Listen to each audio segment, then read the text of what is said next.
নমস্কার, আমি দেবালি চ্যাটার্জি। চলুন আজ আপনাদের সাথে একটু পুজোর গল্প করি। হ্যাঁ, ওনারা কি বলছেন সেটা তো শোনাবই। তার আগে বলে রাখি, ভোর ভোর তৈরি হয়ে বেরিয়ে পড়েছি প্রভাত ফেরির উদ্দেশ্যে। কারণ এবার তো আমাদের বুড়াশিবতলা দেবায়তন সমিতির শতবর্ষ দুর্গোৎসব, তাই না? তাই আমাদের মনে এত আনন্দ। ছোটবেলা থেকে কখনো ভাবতেই পারিনি যে শিবতলা ছাড়া আমাদের অন্য কোথাও যাওয়ার জায়গা আছে। কলকাতার ঠাকুর দেখলেও মনটা পড়ে থাকতো শিবতলাতেই। এখানে একটু আমাকে জেঠিমা গাইড করে দিচ্ছে, বলছে তুই এদিকটাতে দাঁড়া, তোর ছবি ভালো আসবে। তখন আমি বুঝিয়ে বললাম, না না, আমি ছবি তুলছি না, এবার পুরো পুজোটা একদম প্রথম থেকে শেষ অবধি আমি আমার ভ্লগে রাখার চেষ্টা করব, যাতে সবাই থাকে, কেউ মিস যেন না যায়। আর তারপরেও যদি কেউ মিস চলে যায়, তার জন্যে সরি। কত আনন্দ, কত আয়োজন। এটা ছিল পঞ্চমীর দিন সকালবেলায়। কিন্তু পঞ্চমীর দিন সকালবেলাতেই কেমন যেন মনটা খারাপ খারাপও করে ওঠে বলুন। মনে হয় কি, পঞ্চমী, ষষ্ঠী, এই দেখুন আজকে আমি ভয়েস ওভার দিচ্ছি, আজকের অলরেডি সপ্তমী ছেড়েও গেছে। এবারে এই আমাদের স্বেচ্ছাসেবক এই কার্ডটি করা হয়েছে, যেটা আমরা গলায় পরেছিলাম এবং প্রভাত ফেরিতে এভাবেই আমরা বেরিয়েছিলাম। সমস্ত মহিলা সমিতিতে যারা থাকেন, আমাদের মায়েরা, কাকিমারা, জেঠিমারা, তারা প্রত্যেকেই লাল সাদা শাড়িতে কি সুন্দর নিজেদের সাজিয়ে তুলেছে, তাই না? প্রত্যেকের মধ্যেই একটা আলাদা বন্ডিং। কিন্তু বিশ্বাস করুন, এর আগে কেউই কাউকে চিনতো না, কেউই কাউকে জানতো না। এই বন্ডিংটা বা এই সম্পর্কটা কিন্তু সুতোয় বেঁধে দিয়েছে একমাত্র আমাদের বুড়াশিবতলা।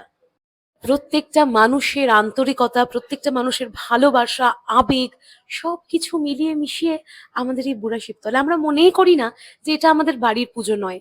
যেভাবে বাড়ির পুজো হলে আমরা সমস্ত সময়টা দিতাম, ঠিক তেমন ভাবেই দিই আমরা প্রত্যেকে। তখন আর কারো পায়ে ব্যথা থাকে না, তখন আর মনে হয় না সকালে ঘুম থেকে উঠতে পারছি না। এই যে প্রভাত ফেরিতে আমরা বেরিয়েছি, এটা কিন্তু সকাল 7টায়। হ্যাঁ, আমরা কিন্তু প্রত্যেকে তৈরি হয়ে প্রভাত ফেরির উদ্দেশ্যে বেরিয়ে পড়েছিলাম। আচ্ছা, একটু সবাই বলে দাও, সবার সকালবেলায় বেরিয়ে কেমন লাগলো?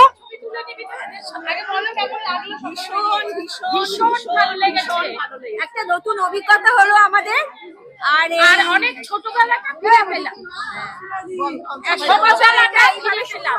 একটা অত্যন্ত দারুণ একটা জিনিস হলো, স্মরণীয় হয়ে থাকবে সারা জীবন। দুর্গা মাই কি জয়! দুর্গা মাই কি জয়! দুর্গা মাই কি জয়!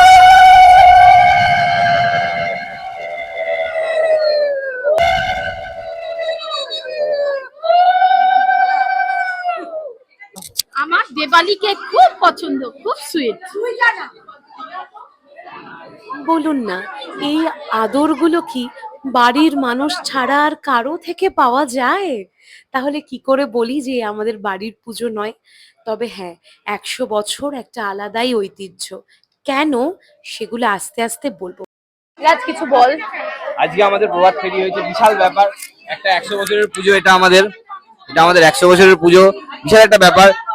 এই যে টিফিন দেখেই সেটা বোঝা যাচ্ছে, এত টিফিনের পাহাড় জমে গেছে আমাদের। খুব মজা হচ্ছে এই মুহূর্তে। আজকে থেকে আজকে পঞ্চমীর পঞ্চমীর শুরুটাই এত সুন্দর না? সুন্দর। আমরা পুজো নিয়ে আরো এক্সপেকটেশন।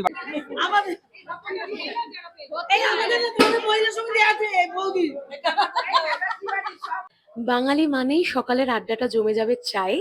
আর সেখানে যদি আমাদের মা কাকিমারা থাকেন, তাহলে তো চা ছাড়া কোনো গল্প জমতেই পারে না। আজকের গল্পটা এই অবধি থাক। নেক্সট ব্লগে চেষ্টা করবো যাতে তোমাদের সামনে অরিজিনাল ভয়েসটাই তুলে ধরতে পারি, যাতে ভয়েস ওভার দিতে না হয়। তোমরা খালি আমার পাশে থেকো, আমার চ্যানেলটাকে একটু সাবস্ক্রাইব করে দিও।